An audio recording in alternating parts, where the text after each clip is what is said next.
আজহারি সাহেব, আমি আপনাকে কয়েকটা কথা বলি।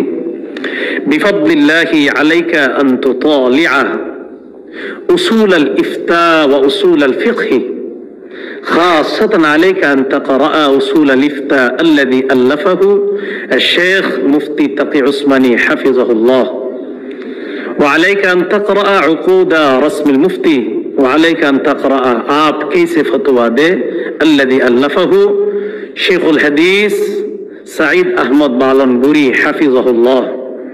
بفضل الله عليك أن لا تفتي في أي مسألة أمام الناس فتسقط في مصيبة عظيمة ويسقط الناس في مصيبة عظيمة. بفضل الله عليك أن تقرأ وتطالع أولا ثم تفتي أمام الناس. وقلت لك هذه الأقوال باللغة العربية لكي لا يفهم الناس. بفضل الله عليك أن تفعل هذا وعليك أن لا تفعل ذاك كما فعلت قبل أسبوع.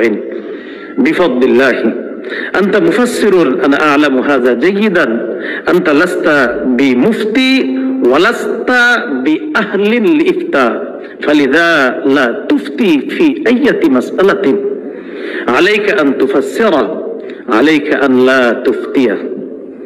এই কথাগুলো আমি আমার প্রিয় শেখ মিজানুর রহমান আজহারি সাহেবকে আরবিতে বললাম, জনগণ যেন আপনারা বুঝতে না পারেন, উনি বুঝবে ইনশাআল্লাহ। আমি আশাবাদী উনি আমার কথাগুলো শুনবে। এবং এই জায়গায় কি বলেছি এটা আপনাদের জানা দরকার নেই, উনি বুঝতেছেন আলহামদুলিল্লাহ, এটা উনি জানবেন।